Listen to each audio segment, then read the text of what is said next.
شروع کرتا ہوں اللہ کے ببرکت نام سے جو بڑا مہربان اور نہایت رحم کرنے والا ہے۔ سالوں سے موجود خانہ کعبہ کی یہ عمارت اس سے پہلے 10 مرتبہ تعمیر کی گئی۔ سوال یہ ہے کہ سب سے پہلے خانہ کعبہ کب اور کس نے تعمیر کیا؟ سب سے پہلا حج کب ہوا؟ جب خانہ کعبہ کی عمارت وہاں نہیں تھی تو اس جگہ پر تب کیا تھا؟ کون کون سے نبی نے خانہ کعبہ کو گرا کر دوبارہ تعمیر کیا تھا؟ اس بات میں کتنی صداقت ہے کہ خانہ کعبہ کو اللہ پاک نے آسمانوں سے اتارا تھا؟ اکثر ہم یہ سنتے رہتے ہیں کہ جب حضرت ابراہیم علیہ السلام نے خانہ کعبہ کی تعمیر کیا تو خانہ کعبہ کی پہلی تعمیر نہ تھی، بلکہ یہ تعمیر تو پہلے سے موجود بنیادوں پر کی گئی۔ جی ہاں دوستو، حضرت ابراہیم علیہ السلام نے جو کعبہ تعمیر کیا تو وہ کعبے کی پہلی نہیں بلکہ چوتھی دفعہ کی تعمیر تھی۔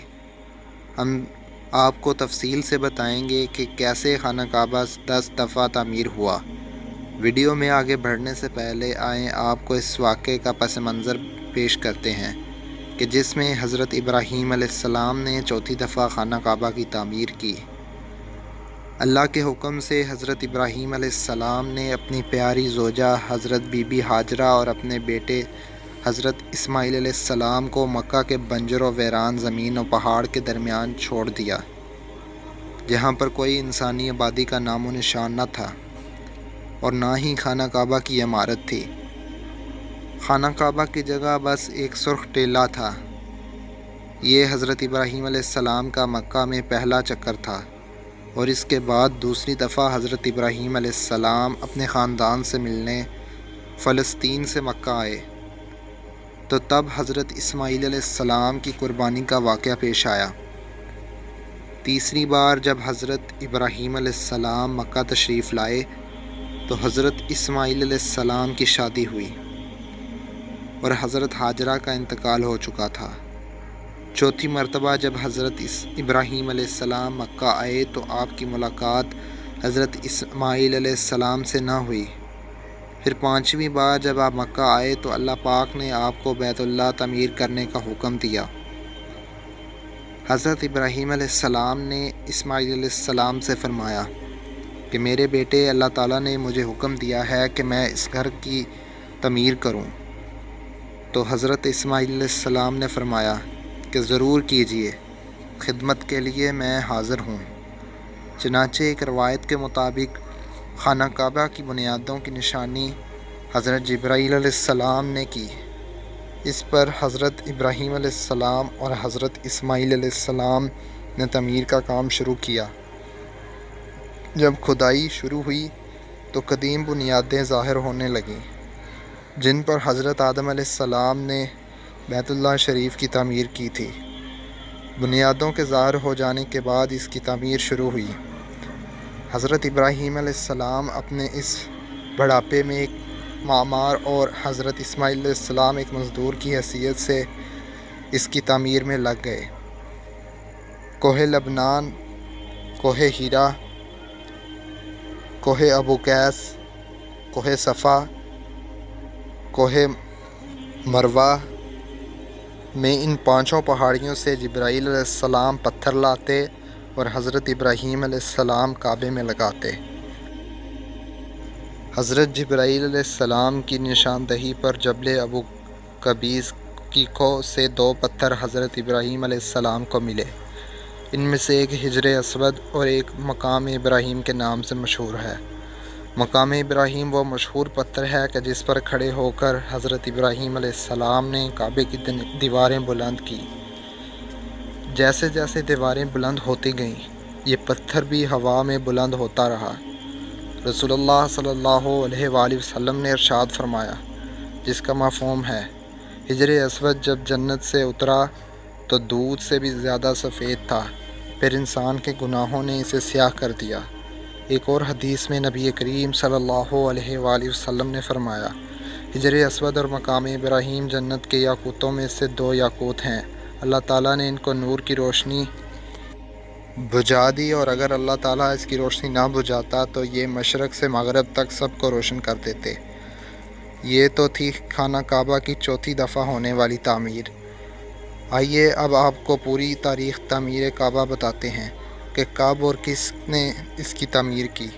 پہلی تعمیر حضرت آدم علیہ السلام کی تخلیق سے 2000 سال قبل سب سے پہلے خانہ کعبہ فرشتوں نے تعمیر کیا۔ تفسیر قرطبی میں لکھا ہے کہ جب اللہ پاک سے فرشتوں نے کہا کہ انسان تو تخلیق کے بعد زمین پر فساد برپا کرے گا اور بہت خون ریزی ہوگی، جس پر اللہ پاک نے کہا کہ جو کچھ میں جانتا ہوں وہ تم نہیں جانتے۔ فرشتے یہ گمان کرنے لگے کہ اللہ پاک ہم سے ناراض ہو گیا۔ وہ طواف کرنے لگے اور اللہ تعالیٰ کی تسبیح بیان کرنے لگے، تو اللہ تعالیٰ نے ان پر رحمت نازل فرمائی اور عرش کے نیچے حسن و جمال میں بے مثال گھر زبر و جہد کے چاروں ستونوں پر قائم فرمایا، اور یہ گھر بیت المعمور کے نام سے متعارف ہوا۔ سورہ طور کی آیات نمبر 49 میں اللہ پاک نے بیت المعمور کا ذکر فرمایا ہے۔ بیت المعمور 7ویں آسمان میں عرش کے سامنے کعبہ شریف کے بالکل اوپر ہے۔ آسمانوں میں اس کی حرمت ایسی ہی ہے جیسے زمین پر کعبہ معظمہ کی حرمت ہے۔ یہ آسمان والوں کا قبلہ ہے اور ہر روز 70,000 فرشتے اس میں طواف اور نماز کے لیے حاضر ہوتے ہیں۔ پھر کبھی انہیں واپس یہاں آنے کا موقع نہیں ملتا، بلکہ ہر روز نئے 70,000 فرشتے حاضر ہوتے ہیں۔ اس کے علاوہ بخاری مسلم میں حدیث شریف کے حضور پاک صلی اللہ علیہ وآلہ وسلم کو بھی بیت المعمور دکھایا گیا۔ اس کے بعد اللہ تعالیٰ نے فرشتوں کو حکم دیا کہ زمین پر بھی اس بیت المقدس کی مانند میرا گھر بناؤ، تاکہ جس طرح فرشتے بیت المعمور کا طواف کرتے ہیں اسی طرح زمین پر میرے بندے اس گھر کا طواف کریں۔ چنانچہ حکم الہی کی تعمیل میں فرشتوں نے بیت اللہ شریف کی تعمیر کی اور اس کے طواف شروع کیا، اور فرشتوں نے ہی اس کی سب سے پہلے حج بھی کیا۔ دوسری تعمیر خانہ کعبہ دوسری دفعہ تعمیر کرنے والے اللہ کے پہلے نبی حضرت آدم علیہ السلام تھے۔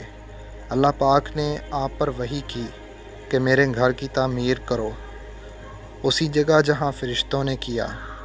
چنانچہ حضرت جبرائیل علیہ السلام نے خط کھینچ کر جگہ کی نشاندہی کی اور بنیادیں دکھا دیں۔ حضرت آدم علیہ السلام نے بنیادیں کھودیں اور حضرت حوا مٹی اٹھا اٹھا کر لاتی رہیں، اور کعبہ کی تعمیر کا کام مکمل ہوا۔ پھر اللہ تعالیٰ نے حضرت آدم کو طواف کا حکم دیا اور ساتھ فرمایا، آپ پہلے انسان ہیں اور یہ پہلا گھر ہے۔ تیسری تعمیر وقت کے ساتھ ساتھ کعبے کی دیواریں کمزور ہوئیں تو حضرت آدم علیہ السلام کے بیٹے حضرت شیش علیہ السلام نے مٹی اور پتھر سے خانہ کعبہ کو دوبارہ تعمیر کیا، جبکہ کچھ مفسرین کا کہنا ہے کہ حضرت شیش علیہ السلام نے صرف مرمت کا کام کیا تھا۔ چوتھی تعمیر طوفان نوح میں خانہ کعبہ کی عمارت غائب ہو گئی تھی اور یہ جگہ صرف ایک اونچے سرخ ٹیلے کی طرح رہ گئی تھی۔ پھر حضرت ابراہیم علیہ السلام نے حضرت جبرائیل علیہ السلام کی نشاندہی پر اسی بنیادوں پر تعمیر کی جس پر حضرت آدم علیہ السلام کی تھی، جس کو اللہ پاک سورہ بقرہ کی آیت نمبر 127 میں بیان فرمایا ہے۔ پانچویں اور چھٹی تعمیر خانہ کعبہ کو پانچویں بار قوم عمالقہ اور چھٹی مرتبہ قبیلہ جرہم نے تعمیر کیا۔ قبیلہ جرہم میں سے جس شخص نے یہ کام کیا اس کا نام حرس بن مزاز اصغر تھا۔ ساتویں تعمیر نبی آخر الزمان حضرت محمد صلی اللہ علیہ وآلہ وسلم کے پاس نسب میں ان کے ایک بزرگ حضرت قصہ بن کلاب نے خانہ کعبہ از سر نو تعمیر کی اور ایک مثال پختہ عمارت تعمیر فرمائی۔